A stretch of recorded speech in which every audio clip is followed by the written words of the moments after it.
kita membaca doa terlebih dahulu. Baca doa boleh dipimpin oleh ketua kelas. Silakan. Perhatian. Ya. Sebelum kita memulai pembelajaran, alangkah baiknya kita berdoa menurut agama dan keyakinannya masing-masing. Sudah mulai.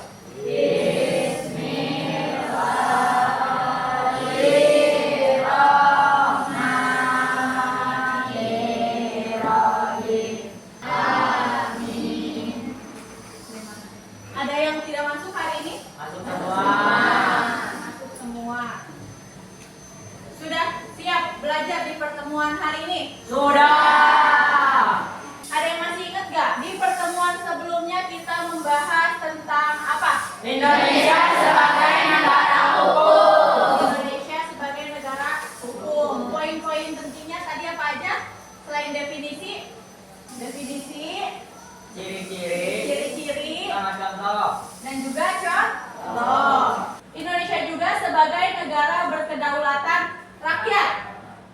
Pada pertemuan Indonesia sebagai negara berkedaulatan rakyat, ada tujuan pembelajaran yang harus Ibu capai di pertemuan hari ini.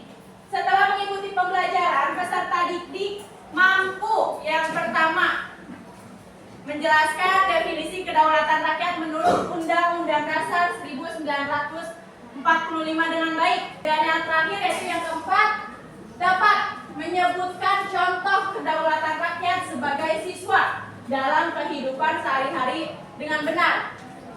Sebelum kita masuk ke materi, penjelasan Ibu, apa yang dimaksud dengan kedaulatan rakyat dalam kehidupan sehari-hari? Kedaulatan rakyat berarti kekuasaan tertinggi ada di tangan rakyat, bukan hanya pemimpin. Kekuasaan tinggi berada di tangan rakyat, bukan hanya pemimpin. Ada lagi yang bisa jawab? Kedaulatan rakyat adalah konsep bahwa rakyat yang memiliki kekuasaan utama dalam negara. Yang memiliki kekuasaan utama dalam negara. Kekuasaan tertingginya itu berada pada tangan rakyat, tidak hanya pemimpin. Di sini terdapat penjelasannya. Indonesia menganut teori kedaulatan rakyat dan juga teori kedaulatan hukum. Sehingga Indonesia itu menganut paham demokrasi.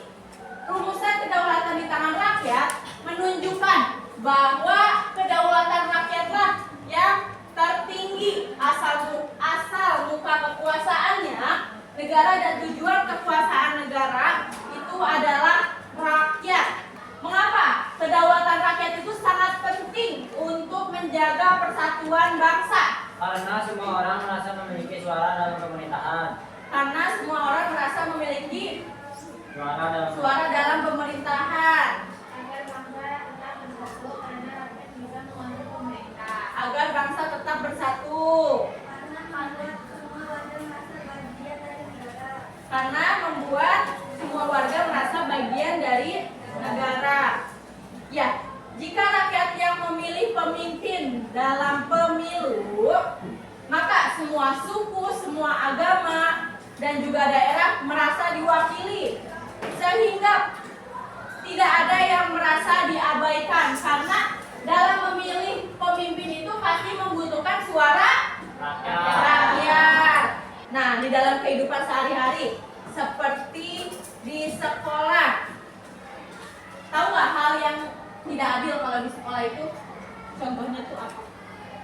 Pilih-pilih teman. Pilih-pilih teman. Kalau pemimpin yang tidak adil seperti apa? Ya, jika pemimpin tidak adil, salah satu contohnya mungkin yang tadi disebutkan, maka kelas itu akan terpecah belah. Tidak akan hidup rukun, ya, tidak akan hidup apa? Damai. Kedaulatan negara itu mempunyai prinsip-prinsip. Di sini Ibu sebutkan prinsip-prinsip kedaulatan yang tertuang dalam Undang-Undang Dasar 1945. Di antaranya yaitu yang pertama, negara Indonesia adalah negara kesatuan yang berbentuk republik. Terdapat pada pasal 1 ayat 1. Nah, di sini Ibu punya satu buah gambar. Contoh apa ini gambar? Ada yang tahu? Pemilihan ketua OSIS. Salah satu contoh gambar tersebut adalah contoh nyata yang ada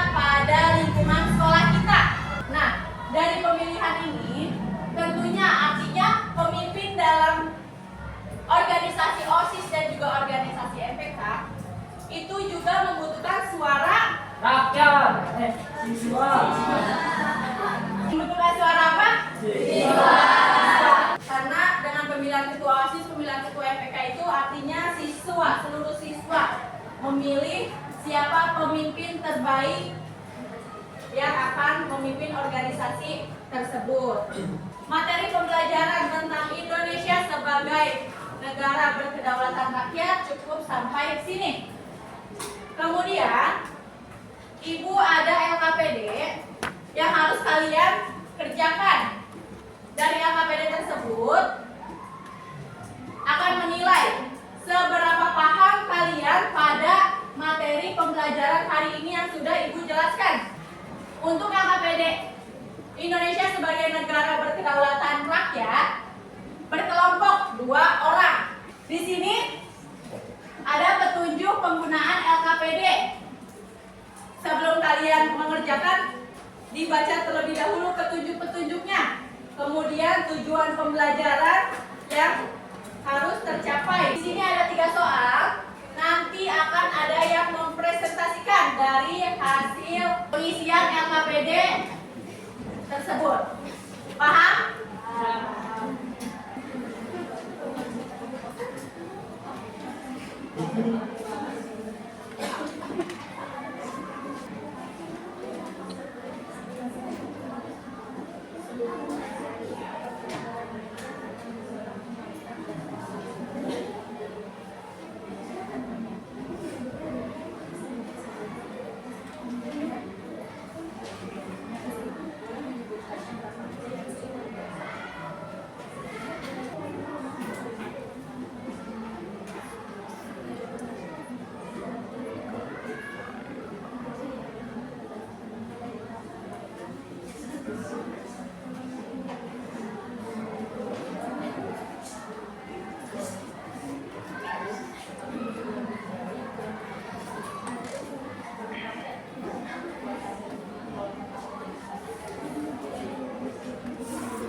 Setelah Ibu cek satu persatu, semua jawabannya benar. Nomor 1, nomor 2, kemudian nomor 3. Ada yang berani mempresentasikan di depan kelas untuk jawaban nomor 1 dan 2? Assalamualaikum warahmatullahi wabarakatuh. Waalaikumsalam warahmatullahi wabarakatuh. Di sini kami akan mempresentasikan lembar kerja peserta didik yang sudah kami diskusikan. Nomor 1, apa yang kamu ketahui tentang Indonesia sebagai negara berkedaulatan rakyat? Kedaulatan rakyat merupakan kedaulatan yang menggambarkan suatu sistem kekuasaan dalam sebuah negara yang menghendaki kekuasaan tertinggi dipegang oleh rakyat. Sekian presentasi dari kami. Wassalamualaikum warahmatullahi wabarakatuh. Waalaikumsalam warahmatullahi wabarakatuh. Assalamualaikum warahmatullahi wabarakatuh. Waalaikumsalam warahmatullahi wabarakatuh. Di sini kami akan mempresentasikan LKPD hasil kelompok kami yang sudah didiskusikan. Bukan prinsip kedaulatan negara Indonesia yang terkandung dalam Undang-Undang Dasar 1945. Satu, negara Indonesia ialah negara kesatuan yang berdiri pasal 1 ayat 1. Simak ya temannya lagi presentasi. Kedaulatan berada di tangan rakyat dan dilaksanakan menurut Undang-Undang Dasar pasal 1 ayat 4. Negara Indonesia adalah negara hukum pasal 1 ayat 4. Sekian dari kami, mohon maaf ada salah kata atau perkataan. Wassalamualaikum warahmatullahi wabarakatuh. Waalaikumsalam warahmatullahi wabarakatuh. Nah, di sini ada contoh dalam kehidupan berkedaulatan sebagai siswa. Yang di depan ini adalah soal nomor 3, ya. Ada yang berani maju ke depan untuk menyebutkan nomor 1, nomor 2. Apa aja contoh dalam kehidupan berkedaulatan? Boleh. Paling semangat, paling excited.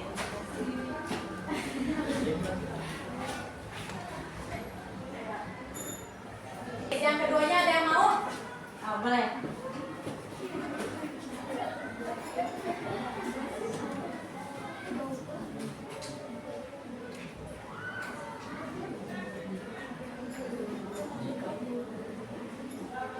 Contoh dalam kehidupan berkedaulatan sebagai siswa. Boleh dibaca bareng-bareng. Nomor 1 apa? Pemilihan ketua Pemilihan ketua OSIS. Kemudian yang kedua? dalam membuat acara organisasi atau kelas di sini siswa bebas mengemukakan pendapatnya dalam membuat acara. Kesimpulan di pembelajaran hari ini kita memahami definisi Indonesia sebagai negara berkedaulatan rakyat. Kemudian prinsip-prinsipnya dan juga contoh-contohnya. Prinsip-prinsip Indonesia sebagai negara berkedaulatan rakyat yang tertuang dalam Undang-Undang Dasar 1945. Yang pertama,